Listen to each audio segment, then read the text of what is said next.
Jangan lupa tekan tombol like-nya agar Mimin semangat uploadnya, dan jangan lupa intip keranjang jualan Mimin, siapa tahu ada yang menarik. Oh iya, satu lagi, mungkin kamu tidak tahu berita ini.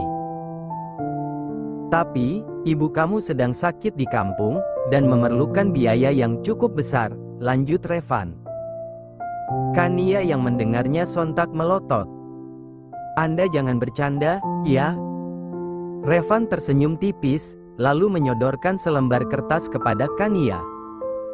Langsung saja Kania menyambarnya, lantas membaca dengan teliti. Mata wanita itu sontak membelalak saat membacanya. Di sana jelas tertulis jika ibunya harus dioperasi karena terkena usus buntu. Dari mana kau tahu ini? Kania menggenggam kertas tersebut dengan sedikit bergetar. Kenapa kedua orang tuanya bahkan tidak pernah bercerita tentang ini padanya? Kamu tidak perlu tahu itu semua. Bagaimana? Apa kamu yakin tidak mau menerima tawaran menggiurkan dari saya? Sekali lagi Kania memperhatikan rincian tunggakan yang harus dia bayar, entah itu dari rumah sakit maupun gaji para karyawannya. Saya. Revan tidak sabar mendengar lanjutan ucapan wanita itu. Sepertinya tidak mungkin jika wanita itu menolak, mengingat tawaran yang ia berikan sangat menggiurkan. Lagian mana mungkin wanita itu bisa mendapatkan uang dalam jumlah ratusan juta hanya dalam sekejap saja.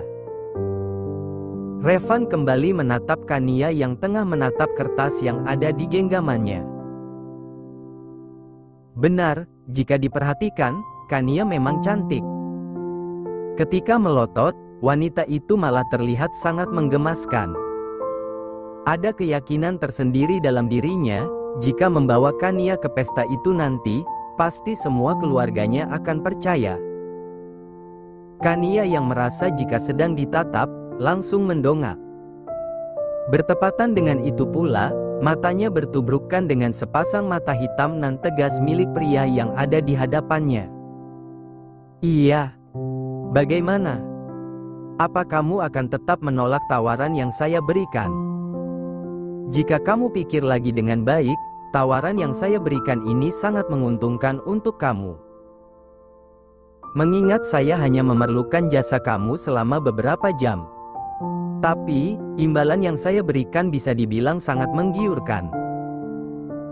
Dengan sengaja Revan merecoki pikiran wanita yang ada di hadapannya. Sekian lama terdiam, perlahan Kania mengangguk. Sepertinya memang ini jalan hidupnya, yaitu selalu disakiti oleh laki-laki. Seketika itu pula Kania tersenyum kecut melihat kehidupannya. Iya, saya terima tawaran Anda, ucap Kania lirih. Revan menyunggingkan senyum tipis. Tidak masalah menghabiskan waktu pentingnya dengan sedikit berdebat dengan wanita yang ada di depannya. Setidaknya, satu masalah sudah teratasi. Oke, karena sudah ada kesepakatan, kalau begitu kamu bisa tulis nominal berapapun yang kamu mau dicek tersebut. Yakin? Kania menatap netra hitam milik Revan, memastikan jika pria itu benar-benar menyuruhnya yang menentukan nominalnya. Revan mengangguk mantap, tanpa keraguan sedikit pun. Kamu bisa tulis berapapun. 100 juta pun gak masalah. Anda yang menyuruh. Kania menyunggingkan senyum miringnya. Samar-samar Revan mendengar gumaman Kania. Entah kenapa perasaannya tiba-tiba menjadi tidak karuan. Sepertinya ada yang tidak beres. Dengan cepat Kania mengambil cek tersebut, lalu menulis nominal yang dia inginkan. Kali ini wanita itu menulis tidak tanggung-tanggung. Dengan senyum yang menggembang, Kania lalu menyodorkan cek tersebut untuk ditanda tangani oleh Revan. Gila! Revan langsung berseru dengan mata yang membola. Ia pikir Kania akan menulis setidaknya 50 atau 100 juta. Tetapi wanita itu justru meminta tidak tanggung-tanggung. 500 miliar dia tulis di sana. Kamu matre, ya? Gila aja sampai nulis 500 miliar. Kedua laki-laki yang berada di samping Revan tak kalah terkejutnya mendengar nominal yang diminta wanita di depan mereka. Bahkan, kedua bola mata Hans langsung membola. Dirinya saja yang sudah mengabdi selama bertahun-tahun pada Revan, mungkin tidak memiliki uang sebanyak itu. Ye, kan situ yang nawarin. Kalau ditawarin kenapa nggak diambil? Kania terkekeh tanpa rasa bersalah sedikit pun. Bodoh amat dengan sebutan matre atau apalah, yang penting ada duitnya. Kamu bahkan tidak mempunyai keahlian dalam bermain akting. Bahkan, artis sekalipun tidak dibayar sebanyak itu. Apa-apaan kamu malah meminta dengan nominal yang bisa dikatakan sangat gila. Jangan salah. Saya bisa menjamin jika Anda tidak akan menyesal memakai jasa saya. Saya jamin akan meyakini seluruh keluarga besar Anda jika saya adalah kekasih Anda. Dan akan saya pastikan, mereka akan menyukai saya. Lagi pula, tidak mungkin mereka menolak calon menantu secantik saya. Kania berkata dengan penuh kepercayaan diri. Revan menggeleng-gelengkan kepalanya. Hampir tak menyangka kalimat itu keluar dari bibir wanita itu. Pede sekali jadi perempuan. Ternyata selain gila, matre, kamu juga sangat percaya diri ya orangnya. Tapi saya tidak terima dengan nominal yang kamu tuliskan. Tanpa basa-basi Revan merobek cek tersebut, sehingga membuat Kania melotot tidak terima. 200 juta bagaimana? Tawar Revan. Kania berdecak kesal.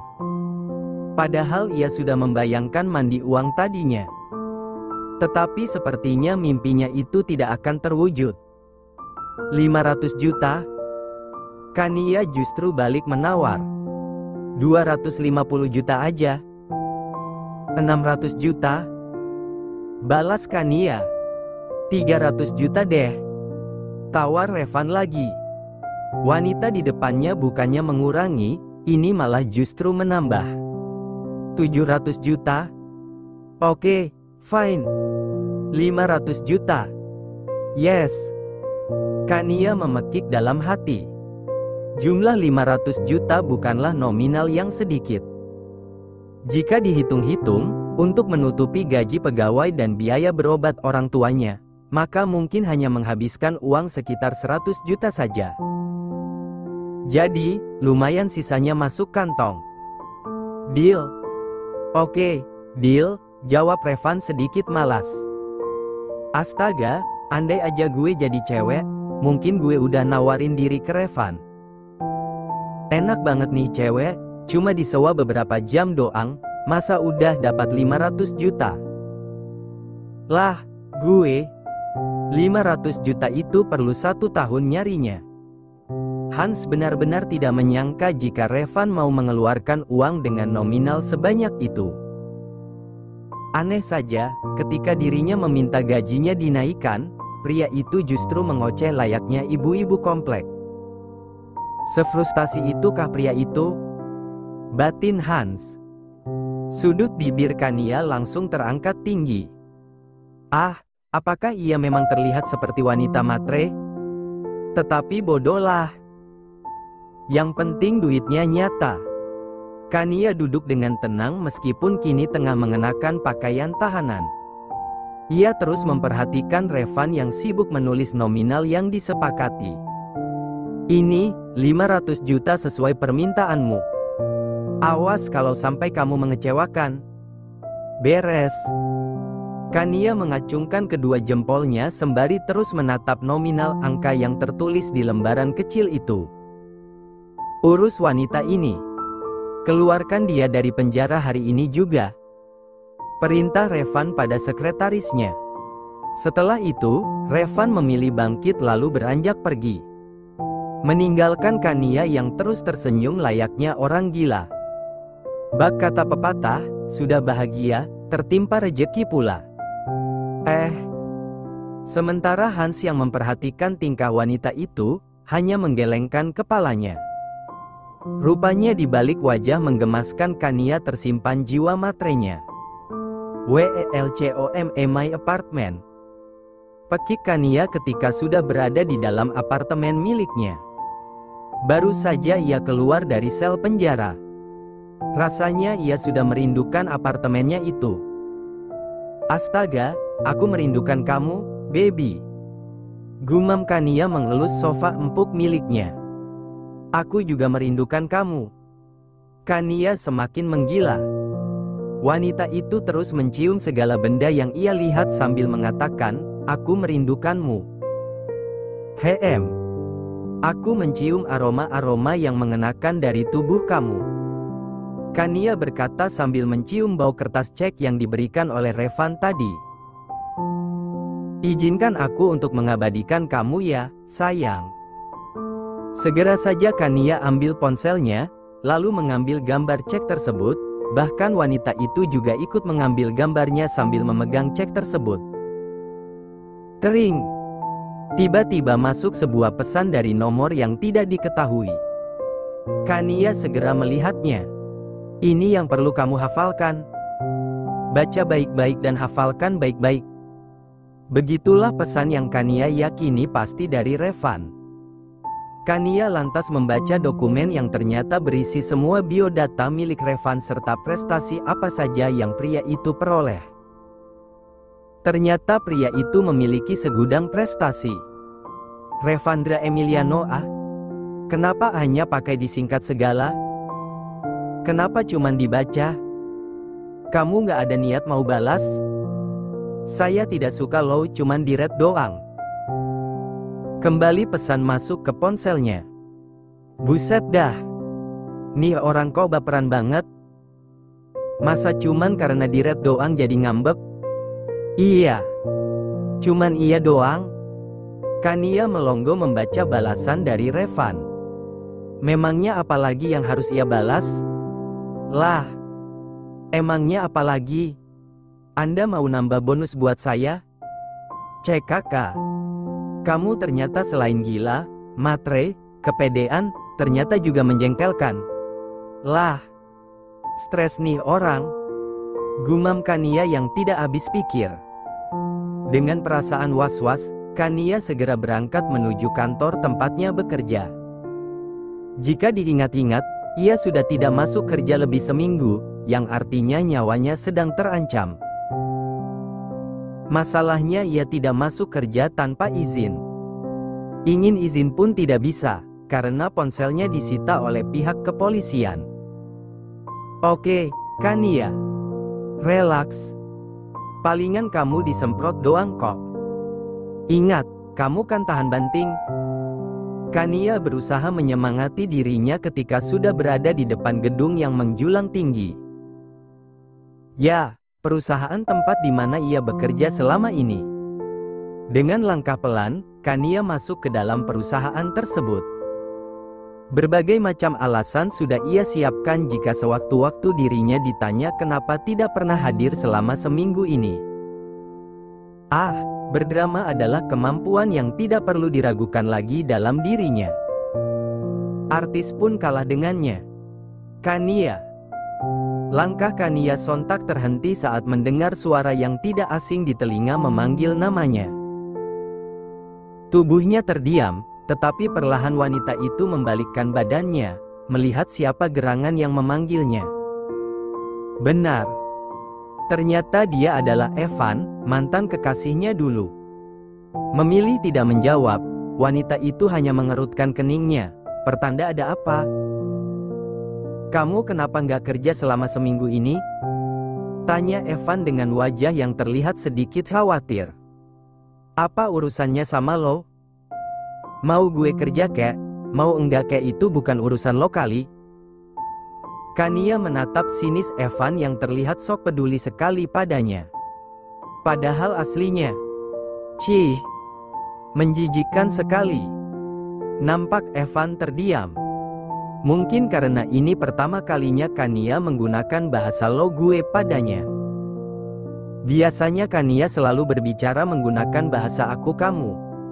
Kenapa kamu berubah? Lucu nih orang. Emang sekarang gue kelihatan seperti apa? Power Rangers? Masih manusia, kan? Palingan bedanya karena lebih cantik aja. Kamu kenapa kayak gini? Kania yang aku kenal orangnya lemah lembut dan gak kasar kayak gini. Kania tersenyum sinis mendengar ucapan dari pria di depannya.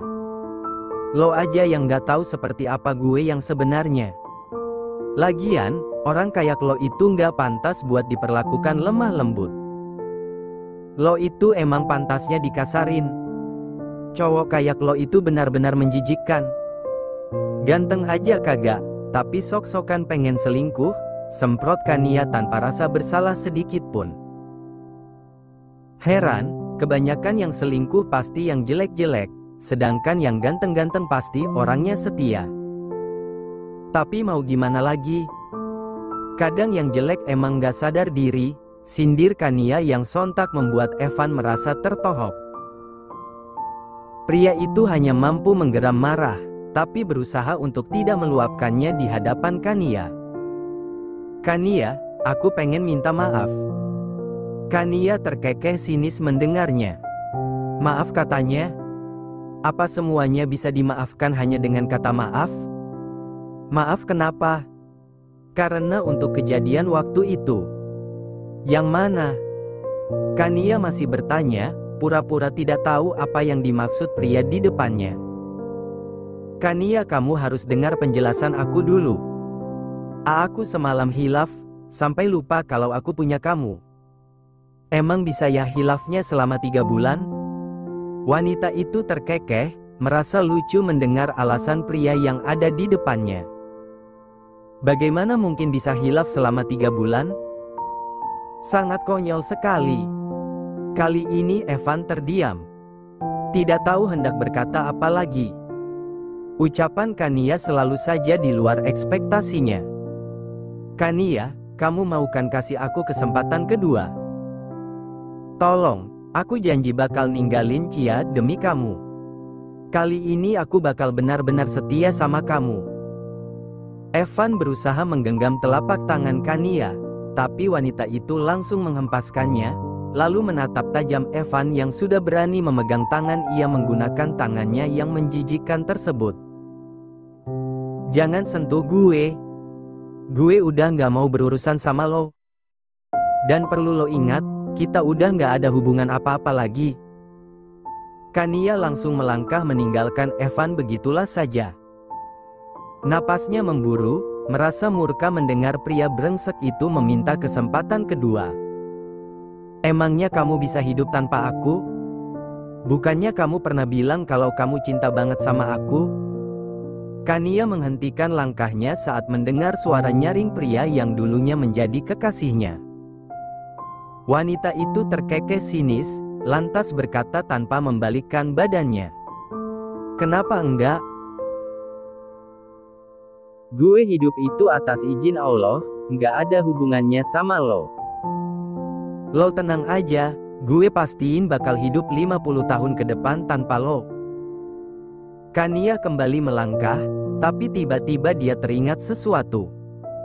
Dan satu lagi, gue emang cinta sama lo. Tapi sayangnya gue nggak bodoh.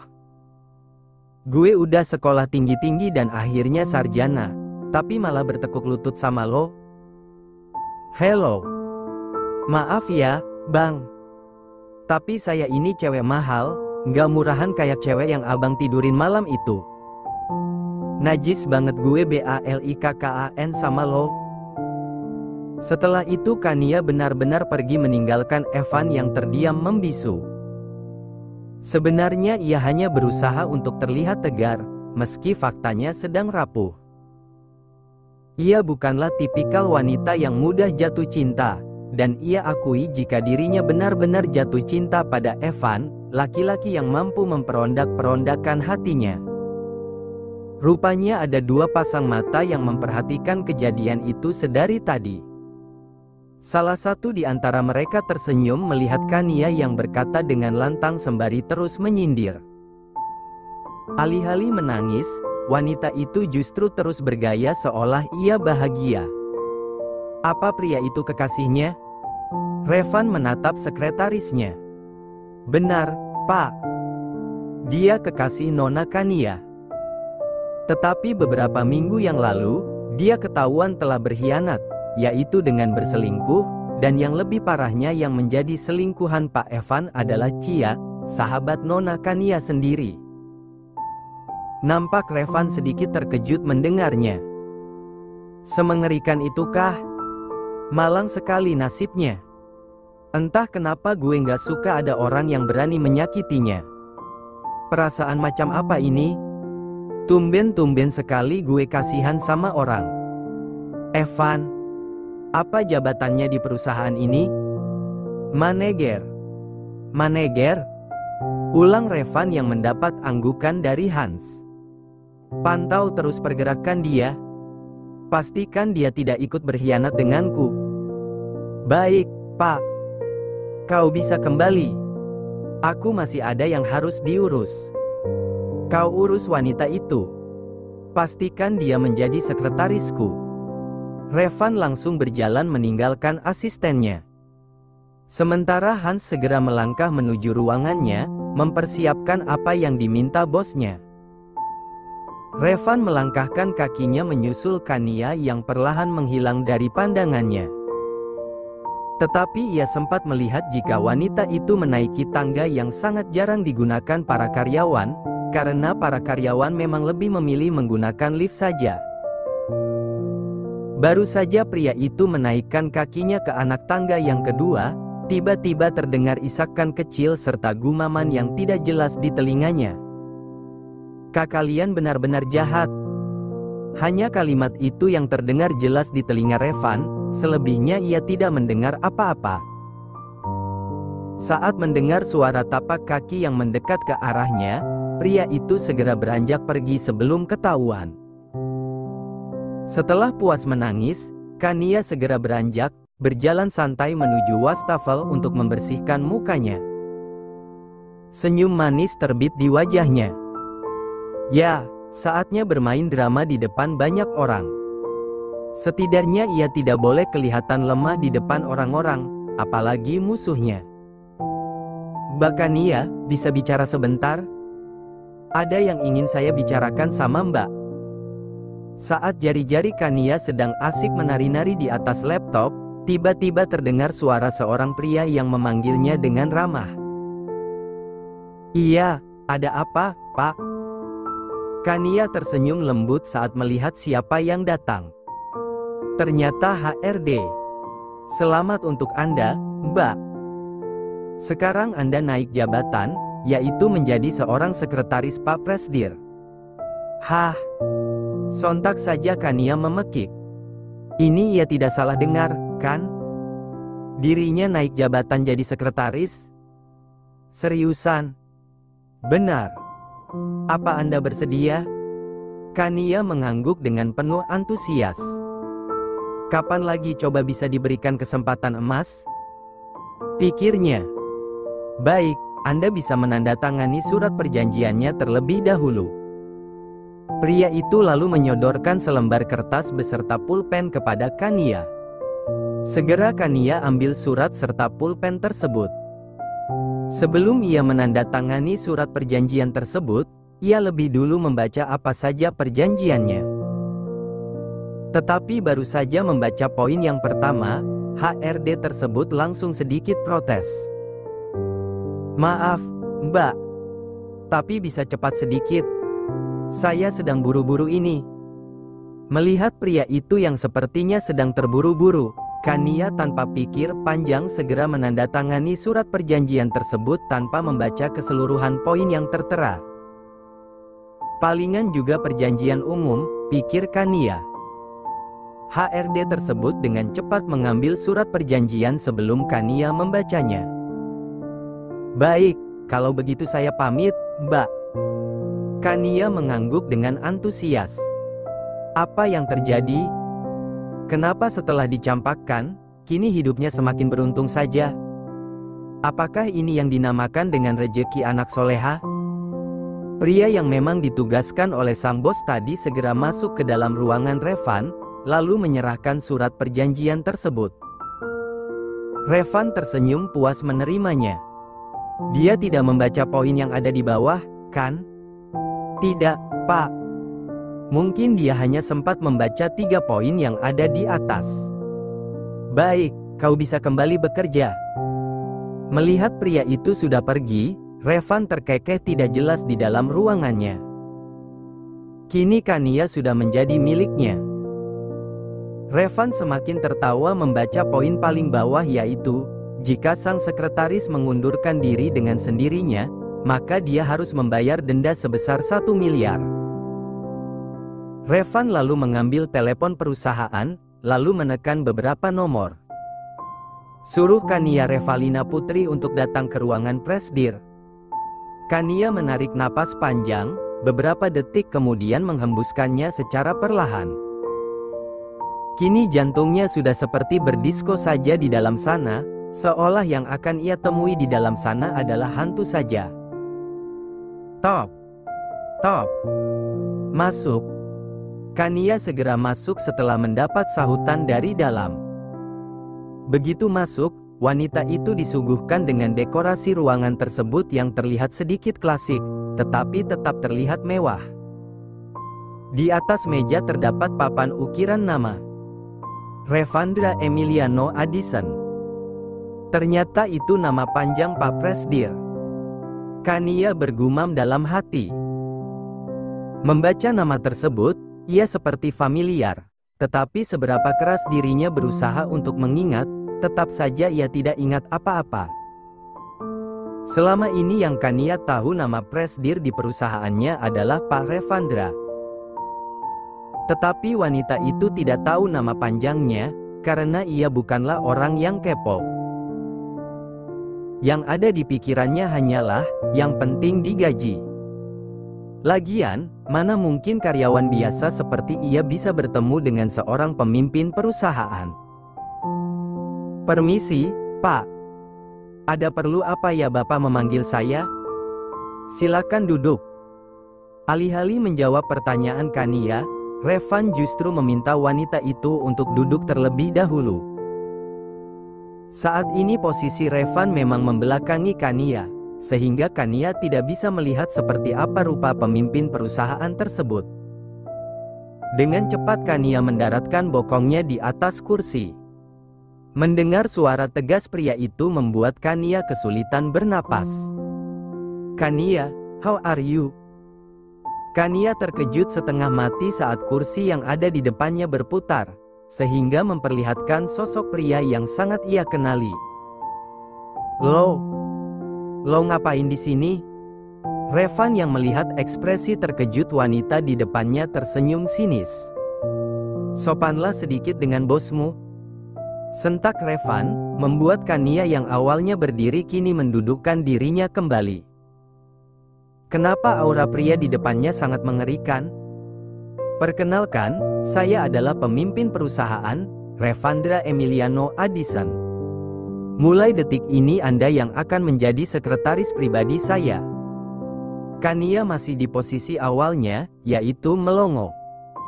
Terkejut, tidak menyangka, semuanya bercampur menjadi satu, seperti gado-gado saja. Bagaimana mungkin? Kania masih menatap Revan seperti orang bego saja. Kenapa akhir-akhir ini banyak sekali kejutan di dalam hidupnya? Kenapa tidak mungkin? Revan justru bertanya balik pada wanita di depannya. Saya adalah pemilik perusahaan Addison Group. Pria yang dulu hampir kamu bunuh. Sindiran Revan sontak membuat Kania merasa tersentil. Cih. Padahal hanya luka ringan saja, tetapi lebaynya seperti apa saja. Saya mengundurkan diri menjadi sekretaris. Revan yang mendengarnya terkekeh. Ia sudah menebak ini semua pasti akan terjadi. Dengan santainya Revan menyodorkan surat perjanjian yang tadi sudah ditandatangani oleh Kania. Jika kamu mengundurkan diri tanpa kesepakatan saya, maka kamu harus membayar denda sebesar 1 miliar, Nona. Kania yang sedari tadi tidak bisa fokus langsung terbatuk. Ia tak menyangka jika denda yang dikenakan sebanyak itu. Menangnya dari mana ia bisa dapat uang sebanyak itu? Ngepet. Anda masih waras? Sudah tidak peduli lagi dengan yang namanya sopan santun, Kania langsung berteriak. Masih. Terus kenapa Anda menyuruh saya membayar denda sebanyak itu? Loh, bukannya kamu sendiri yang sudah menandatanganinya? Berarti kamu sudah setuju dong? Sebelum Kania membuka mulut, Revan kembali menyela. Terima saja, Nona. Jika Anda mau menjadi sekretaris saya, maka saya akan menggaji Anda 20 juta per bulan. Kania terdiam.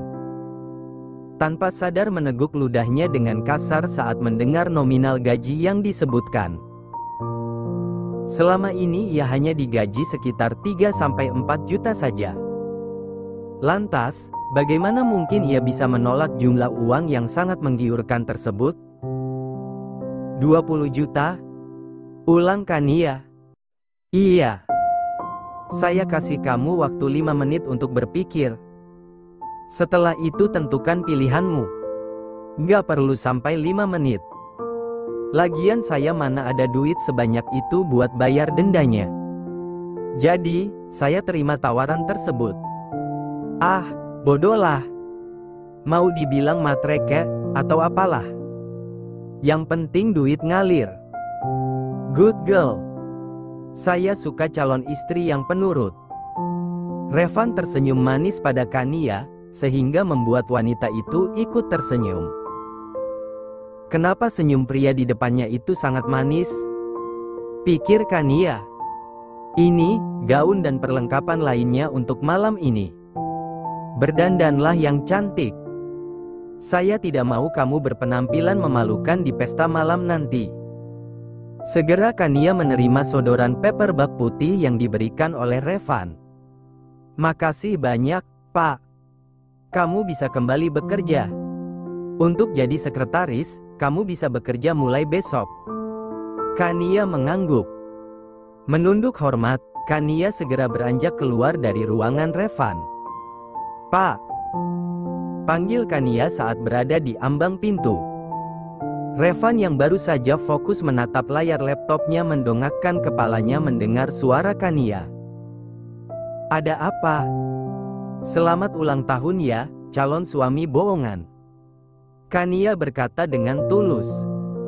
Semoga Bapak selalu sehat, panjang umur dan selalu diberikan yang terbaik dari Allah. Untuk hadiahnya nyusul, ya. Revan sendiri terdiam mendengarnya. Padahal, kekasihnya sendiri sama sekali belum mengucapkan kata selamat ulang tahun padanya hari ini. Tapi kenapa malah keduluan wanita lain? Terima kasih, calon istri bohongan. Saya tunggu hadiahnya. Revan menjawab dengan sedikit candaan.